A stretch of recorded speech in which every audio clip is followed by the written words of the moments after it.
Welcome back to Dev by Design, where we look at art and design concepts through a development lens so that you can build better UIs.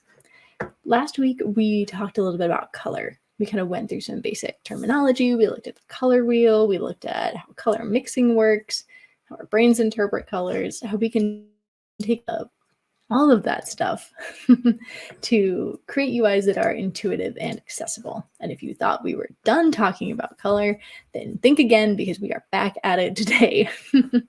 Today, we are going to be diving into the relationship between colors and how to use that knowledge to create great color schemes for your projects. So I think with color schemes, it's something where it's kind of interesting because there's a little bit of intuitive knowledge about what colors look good together. Some people have that ability to kind of look at colors and see that they just kind of feel right. And it's probably something that you've experienced more outside of necessarily a graphic design context, maybe like putting together an outfit or like choosing curtains to match a paint color in a room or just setting the theme for like your code editor. And a lot of folks assume that that's all there is to it. There's like some kind of magic that makes colors look good together or not look good together. And you just have to have some kind of innate talent to figure out which is which. And if you don't have that, then you're just like out of luck. That, thankfully, is not the case.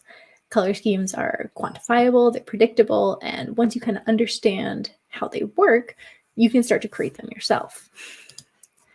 Oh, good morning. Welcome. So there are 4 major types of color schemes, and we're going to look through kind of each one of them today. There's monochromatic, analogous, complementary, and triadic. You can, of course, ignore those and attempt to just put colors together outside of those approaches and see how it looks, and sometimes that works. It works just fine. This is because colors have like emotional and contextual meanings, and you can lean on those sometimes to put together colors that might not have otherwise been grouped. A color scheme doesn't have to fit exactly into one of those 4 types to be good, but it does provide a jumping off point so that you can know something will always work. You can start with something that you know looks good and tweak it to get exactly the look and feel that you're going for. So that being said, let's go ahead and get into it. Let's take a look at monochromatic color schemes. Give me just a minute and I will share my screen.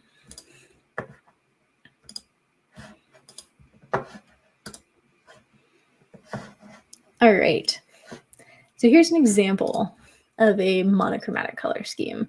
This is a piece of artwork, Mark Tanzi's Forward Retreat. Obviously, pretty monochromatic, nothing but various tints and tones, shades of red. This is an interesting approach because emotionally, a monochromatic color scheme creates a kind of intensity. Anything with repeated elements will create that kind of urgency and emphasis. And that can happen in everything. It's the same way as like putting a bunch of exclamation points at the end of a sentence or like underlining something a bunch of times or repeating words like I'm really, really going to do it this time. In the same way, repetition is a tool that we can use with color. So when we reuse the same color over and over, it's that same feeling as putting a bunch of exclamation points at the end of a sentence, being like, no, really, really, look. We can talk about other ways to use repetition in your layout later. You can do it with all sorts of design elements.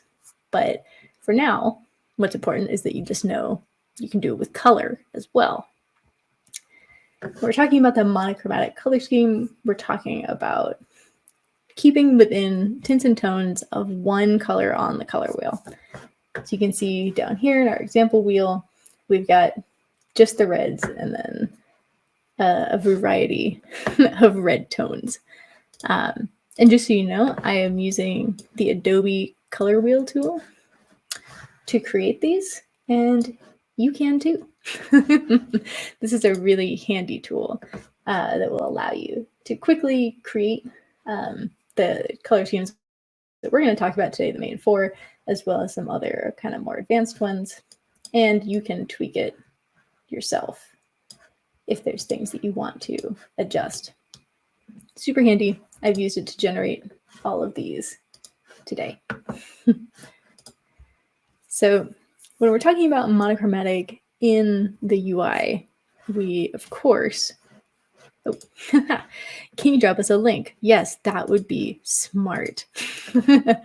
Again, for those of you that have just now joined, it is 9 a.m. over here, an hour earlier than our usual Dev by Design meeting time, and I am feeling it personally.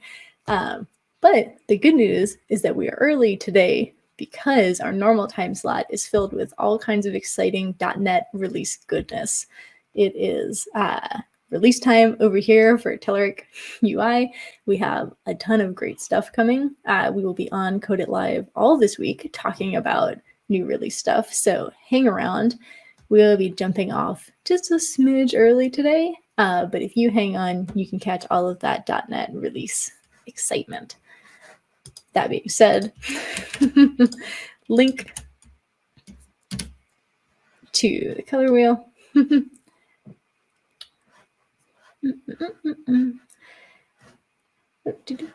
Catching up on the comments. Do you consider sRGB when working with colors, or does the tool you use deal with that? This is an interesting one because right now, I mean, I'm assuming you're talking about the difference between like sRGB and the upcoming like P3 colors, the extended color spectrum. So correct me if I am wrong in that assumption. Right now, when I'm making design choices for the web, I'm still mostly focusing on sRGB because that is what's currently most supported. We will see P3 colors come. I am incredibly excited about them, frankly. I've got a whole stream planned later where we take a look into the future of color in CSS, where I'm going to absolutely nerd out about the new color approaches. But right now, I think the most practical thing to do is stick with sRGB. So yes, right now, focus on sRGB and less so on the others. This palette is monochromatic, the one that we are looking at now. Again, for those of y'all that are just joining, we are taking a look at color schemes today. We're going to look at 4 main types: monochromatic, analogous, complementary, and triadic, in that order. So we're starting off with monochromatic. What are the new ones you mentioned?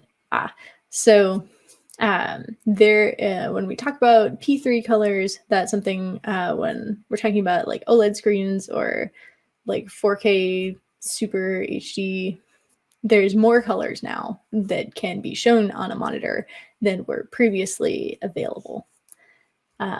So we are about to get soon an extended spectrum of colors. And give me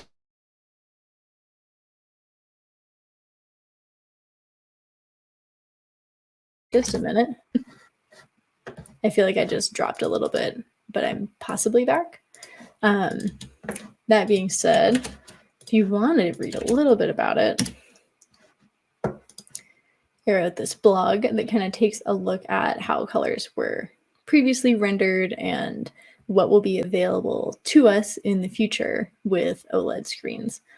And we are in the middle right now. There is CSS that's currently being like drafted. It has not yet been like approved and added to most browsers. I think Safari is the only one right now that has support for what they're calling P3 color. And there are going to be a few different ways to write that. The blog talks about it. That being said, jumping back here, the main principles of color schemes are going to work the same way, kind of regardless of how you're mixing colors or like how those colors are derived.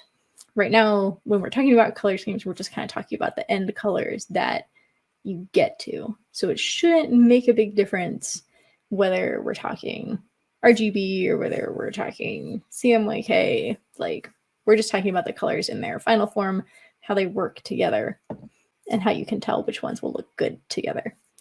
So it's very cool.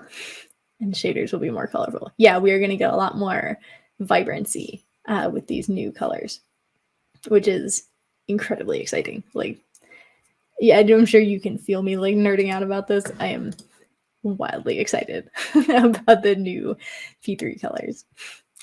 Anyway, jumping back, the example that I gave you here for monochromatic color schemes is pretty obviously focused on traditional art.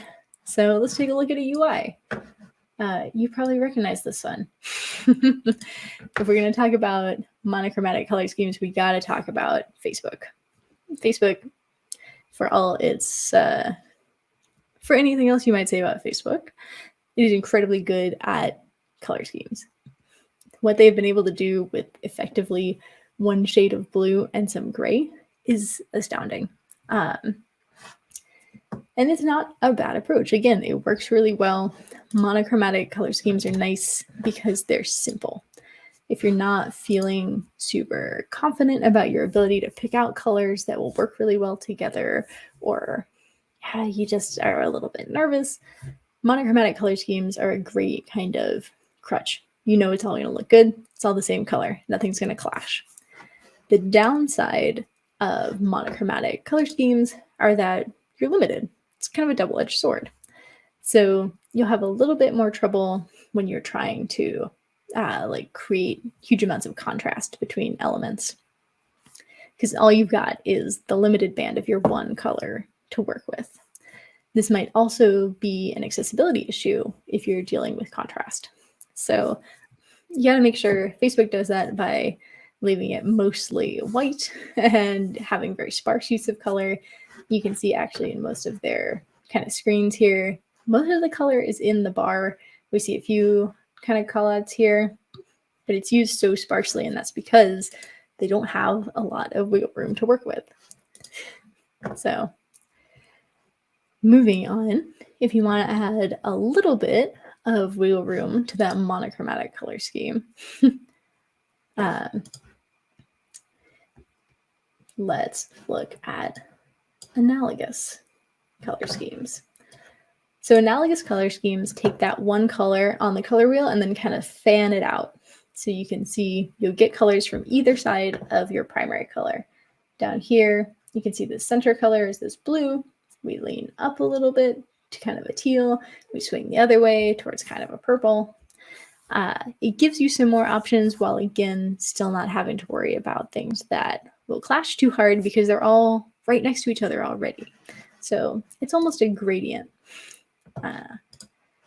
Jumping back, although might as well suppose the white colors out of the monochromatic palette of Facebook. Are you asking if white is part of monochromatic? Because it would be. Generally in monochromatic, you're looking at a very thin slice of the color wheel, and that'll take you all the way from the white in the center, in this example, all the way out to the edges. So you'll get white naturally because that is what happens when you tint a color to the extreme, and you'll get black or maybe a very dark gray naturally because that's what happens when you tone a color, shade a color all the way to the most extreme. So in any color scheme, you'll kind of get white and black for free. Jumping back in, analogous. So it's another kind of easy one that I really like when I need to create something from scratch. This is usually the one that I reach for because, again, super easy, but also gives you enough of a difference in colors that you have some room to work. And I really enjoy having that kind of wiggle room. So looking at a UI with an analogous color scheme, let's look at BP. So BP is a gas company. I've chosen, as some of you have remarked, some strange companies. This is not necessarily the let's do what they're doing. It's just let's look at their colors. Let's just look at their colors. I can't help that all of the weird guys have color schemes that perfectly fit into my examples. That being said, BP has actually like a perfect example of an analogous color scheme. You can see they do kind of have the white in there. And but they've also swung a little bit towards the yellow on one side and the deeper pure green on the other. You can see this illustrated really clearly here in their UI. They use that kind of to their advantage. And it's nice. It just, again, setting aside what they do, the website looks very nice. It's a quick way to create something that will always look really sharp. Yeah. What's next? Exxon, Blackwater. No, I promise. We're moving on from companies that are destroying the world. And we're going to talk next. Well, actually, maybe we're not. Because the next example we're going to look at is complementary colors. So for this one, as you can see, I have not chosen a piece of fine art in the same way that I did with some of the others. We're looking at movie posters. You've probably already noticed or seen some of the memes. Oh yeah, Amazon, number one. They are the next example, actually. So turns out I haven't moved on at all. We're just going to run down the color schemes of some weird companies. That being said, for now we're going to talk about movies, because movie posters are one of the prime folks that take advantage of a complementary color scheme. Complementary color schemes stretch across the wheel in opposite directions. So you'll see this one, Christmas colors are probably the easiest example of this, like reds and greens, right? But you also see that here, blues and oranges work really, really well for this. And you'll see that example all over. Movie posters have become kind of a joke about it because they do it a huge amount. But this approach is pretty common too. There's a little bit more kind of wiggle room here in terms of figuring out whether those two colors will work for you. And because they are so intrinsically opposed, sometimes you have to do a little bit of work to make them feel cohesive. Or maybe you're looking for something that doesn't necessarily feel cohesive, and that's okay in a color scheme too. Those films with the list underneath. Yeah. But so jumping from one side of the color wheel to the other is also another strong way to get color schemes that will work. Scrolling down. Oh, let me see if I can find an example. Do I have those that doesn't have all the text next to it? Oh, yeah. Amazon. Again, maybe Amazon's interesting because they don't actually have blue as their brand color, which I think is something that's worth calling out, that when you're creating a color scheme, you're not always necessarily bound to exactly the colors that are in your style guide, if you're working with a style guide. Amazon has the yellow, right? Like that's their swoosh, their arrow. There it is. So there's no blue in sight actually in their logo, but if you look through their website, their application, they use the blue super heavily, and they use it because it naturally counterbalances that brand yellow. I think a lot of times when developers or sometimes even designers struggle with color schemes, it's because they're not necessarily getting to choose all of their colors from scratch. A lot of times a brand already exists. If you get to create something totally greenfield, then lucky you, right? But most of the time we're working with some amount of a style guide, or at least colors in a logo, or something where options are a little bit limited. And in that case, it can be helpful to use one of these color schemes that kind of branches out and across the color wheel, because it gives you more colors to play with. And then, of course, once you have those colors, you're not limited necessarily to those pure colors. You get the tints and tones and shades of each of those colors as well. So while it might feel like, okay, here are 5 colors, those are kind of your primary colors within the color scheme. And each one of those you could lighten, you could darken, you could play with, and still be kind of within the bounds of a color scheme that will functionally work. Did they introduce it with the prime label, or was it there before? I'm not really sure. Most of what I remember, I wonder if we could find out. I wonder if there's like an Amazon style guide out there. I'm curious. But yeah, so just for fun, I Googled Amazon style guide. This isn't really what I was looking for, but it is interesting to see their page. Again, their brand color, their primary brand color, the yellow is used in their logo and most of their like eye-catching stuff. So the things that are really important, we get the like sign in button, we get the yellow and the highlight, but then their secondary color is that blue. We see it here in the menu. Sorry, slammed my hand into my own microphone. Can't imagine how that sounded to y'all. Can't have sounded good. So, Amazon.com. Yeah, see here we see a little bit less of the blue. They've leaned into a little bit more of the monochromatic. We've got obviously the black, but the page they led with was this one with the shades of red. And again, still seeing consistent use of the brand yellow for the actual buttons they want you to engage with.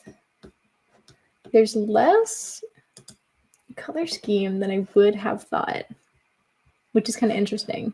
We do see, right, as you noted, the prime logo specifically gets the blue, but I believe the original website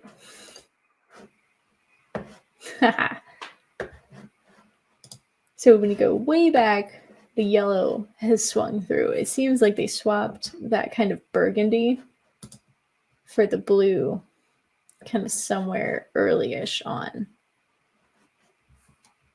which is interesting. It makes sense. It's a smart move. Constraints can help creativity. Yes, honestly, I think constraints are hugely helpful to creativity. I would much rather work within some boundaries than I would just with a blank piece of paper. That's honestly worse. And that's something I'm going to tangent a little bit here because it's my show and I get to. But that's one of the things that I think separates art from design, right? Is that design happens intrinsically within the constraints of something you're trying to communicate. You have a brand, or you have a message, or you have a function that has to come first. And so you are naturally to honor that which was coming first, the presentation, the function, the thing that needs to happen. Whereas with art, the message is important, but it's not necessarily primary. The presentation or the way that you present things or how you choose to do things can be the focus.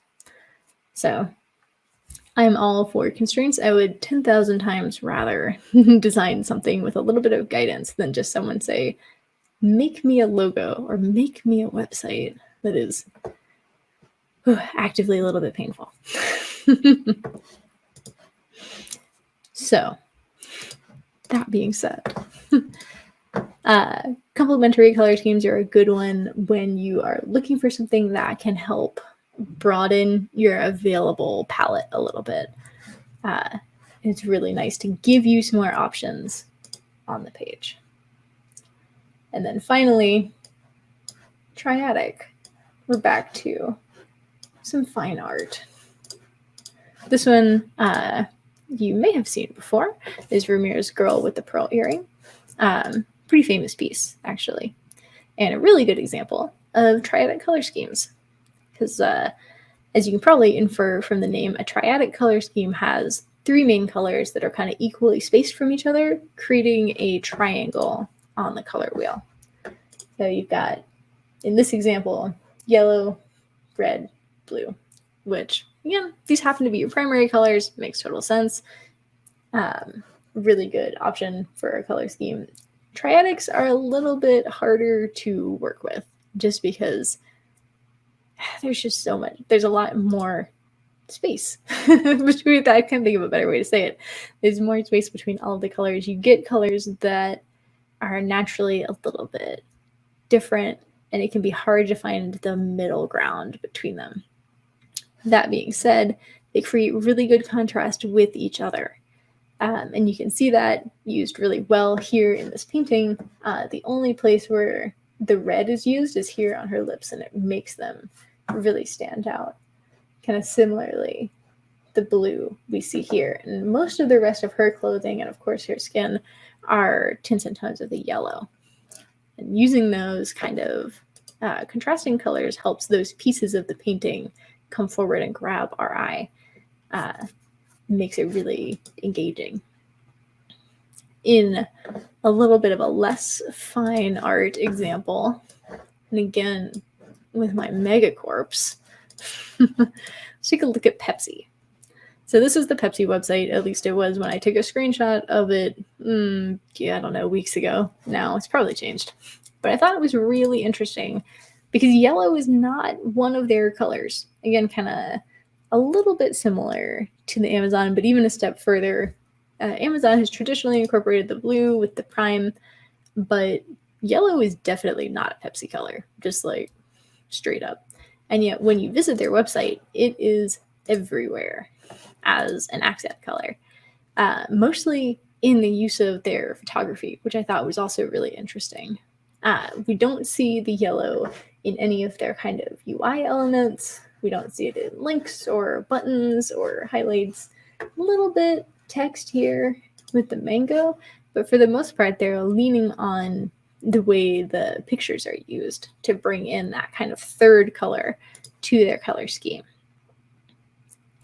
So a good lesson for kind of all of us, don't forget the images and the illustrations. A lot of times it can be really easy to stay focused on the super structural parts of the UI, the buttons, the menus, whatever. We're not thinking about the details of the images. In fact, a lot of times when you see a wireframe, there's just kind of a big box with an X through it, like photo goes here, and we don't think anymore about it. But the image can be incredibly important. Like if you were to replace these images on the Pepsi website with something else, it would look okay. But these specific images with the highlight on the yellow, the mustard, and like the onion rings and the splash of the mango, they really pop. They bring things out on this website and they make the whole thing look really great. Like, it's a really surprisingly sharp look and a really smart way to kind of branch out of, again, what was probably their given styles. Like, I assume if you look up the Pepsi style guide and not the one that circulated mostly as a joke with the new logo. I don't know if did you guys ever see that? The Pepsi style guide with the logo where they were like, it was like some ad agency desperately trying to justify it. And it is hilarious. I'm going to pull it up so that we can have a laugh at it.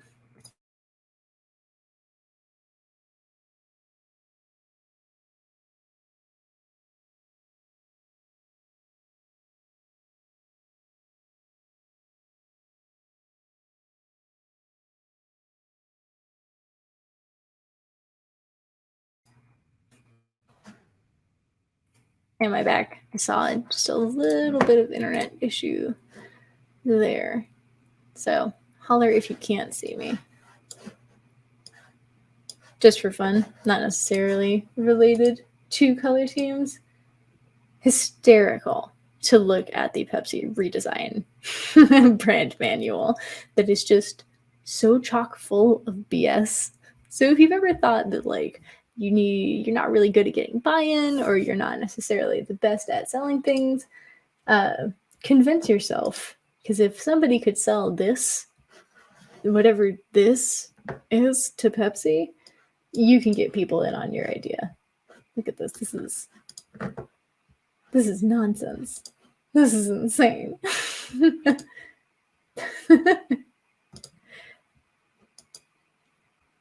Iconic. Amazing. Insane. The faces. Okay, sure.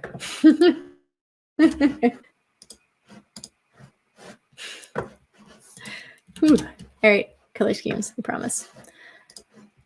The last thing I kind of wanted to touch on, and again, you guys have probably noticed I have blitzed through today at like the speed of light, which again, for those of you that have just joined us, is because we have some incredible release live streams coming up. And so at 10 o'clock, when we would normally be doing Dev by Design got pushed earlier to make room for something cooler, which is the .NET release stream.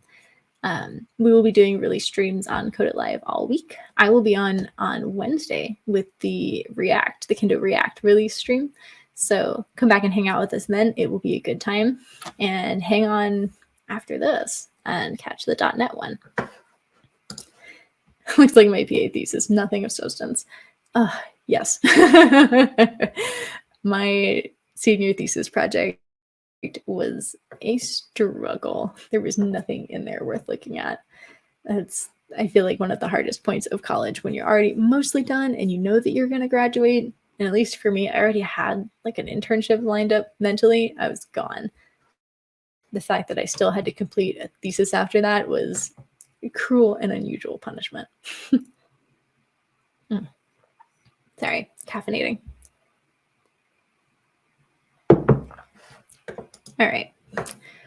The last kind of major color scheme that I wanted to look at is the high contrast accessibility color scheme that you will sometimes see. This one obviously strays out of the kind of world of monochromatic and analogous, complementary, triadic into something that is a little bit more modern and entirely digital based. So the high contrast color scheme is a set of colors that have been shown to have the highest contrast ratios against each other when shown on a screen.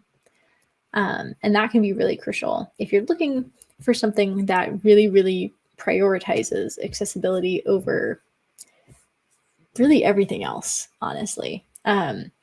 It sounds maybe a little mean to say that the accessible color scheme is not pretty, but the point of the accessible color scheme is not to be pretty, it is to be highly functional. And this is incredibly highly functional.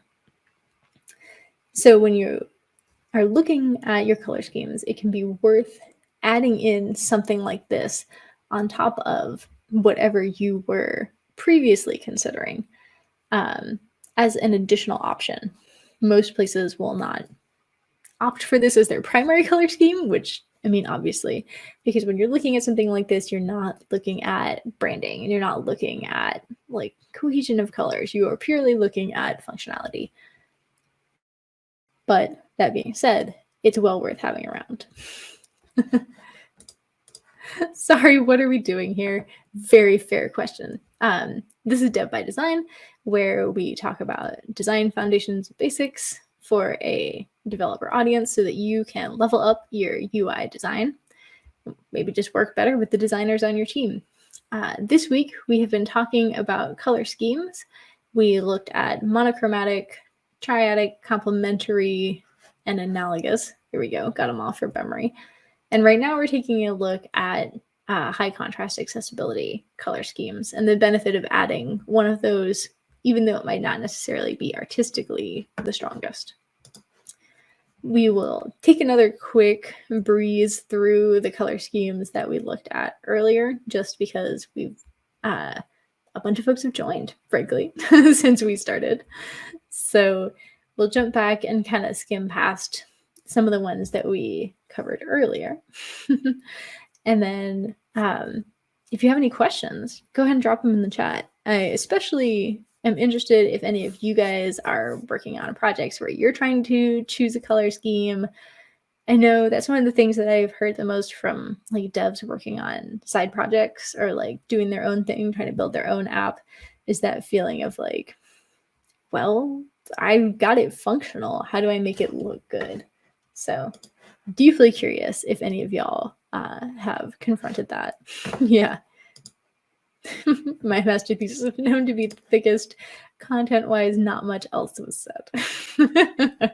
I feel that too. We had to do, because I have an art degree, my senior thesis was a design project that was part of like a senior exhibition thing. And exhibition thing. And it was just a struggle getting that over the finish line. I was not there for it. So jumping back, quick recap for those of y'all that just joined us. But jump back over to the questions. Is there any rule to choose background colors for dark themes? So in general, when you're choosing dark theme background colors, one of the things you want to prioritize is contrast, especially if you are not going to go with like a black, right? And more that's common. We see dark themes that have like dark purples or dark blues or dark grays. You want to make sure that you're choosing a color that is still dark enough that it will contrast well with the color you have chosen for your text. You can run accessibility checkers on that. We talked a little bit about that last week. Color contrast ratio checker. There's a good one here at webaim.com. I'll throw in the chat. I would say that is probably your primary thing. The other one you want to keep in mind is making sure that it looks, I don't want to say visually similar, that it still incorporates the same colors as your primary theme, right? So this can be a really good place to bring in a little bit of personality to a dark theme. I, for example, really like dark themes that will lean towards more of a really deep purple or a really deep blue, because I find them interesting and different from the 50 Shades of Grey that you will get otherwise. So I don't know that that's a rule, but I think it's a nice to have. That's another opportunity for you to bring in an element of your branding and a way to differentiate your application or website. I think it's a great way to kind of lean into it. So those would be my advice. Pick something interesting, make sure it stands up to color contrast checkers. Glow effects are necessary, of course. And blink tags. Or was that serious? I was imagining like neon style glow effects, like a big drop shadows but in white. Which is probably either what you meant as a joke or not what you meant, and I made it a joke. In which case, sorry. Oh yeah, neon. That's really what we're going for. I want you to visit my application and feel like you are downtown late at night or possibly in the middle of a rave. And if you get that from it, then success, right?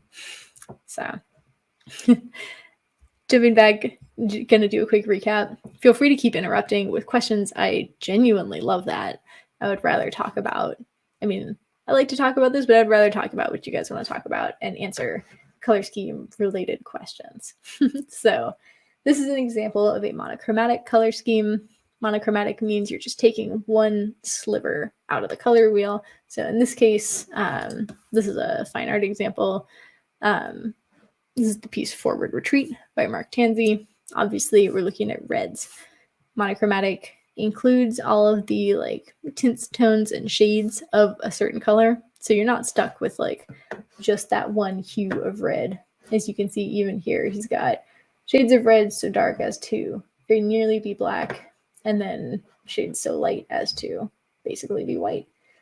And as we called out earlier, you get kind of white and black as a given in any color scheme that you put together. So you don't necessarily need to include them here in your lineup, but you'll get them for free.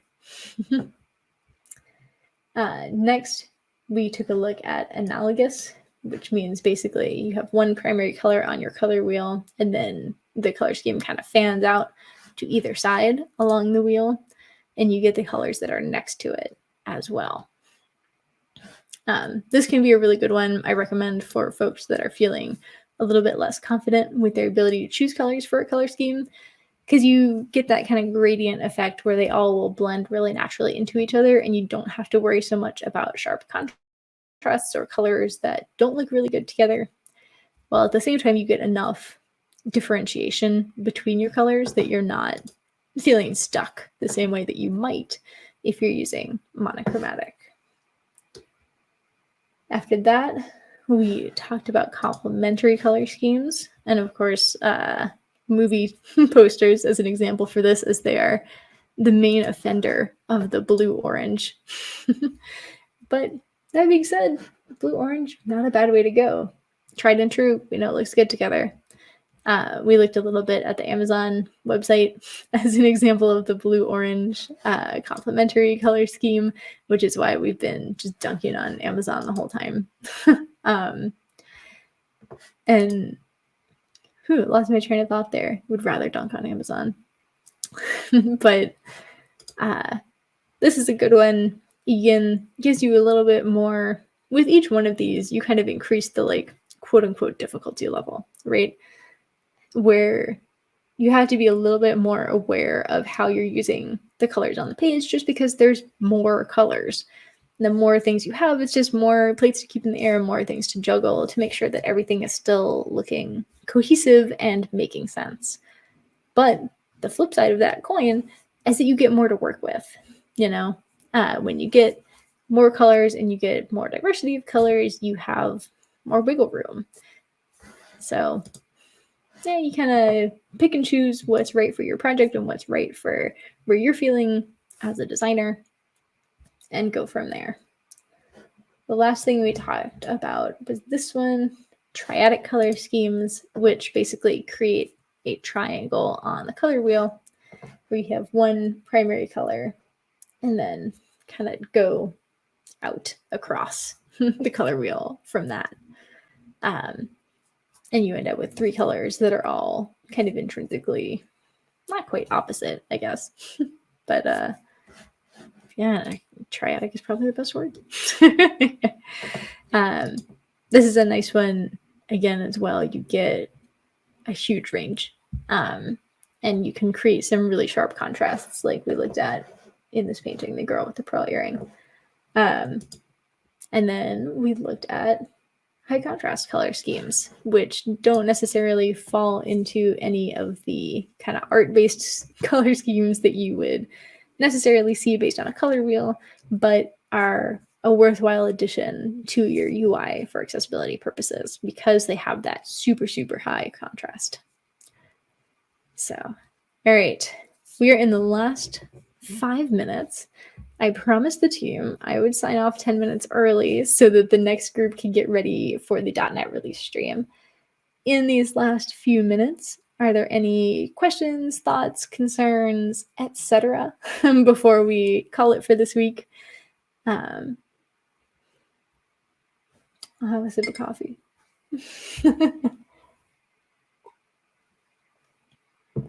If not, that is also totally fine. Thank you guys so much for hanging out with me. I promise next week will be less of a marathon through the content. I was trying to squeeze it all into that hour so that I could make sure I handed over the stream in time for the release group coming up next. I do super encourage you guys to all stay on.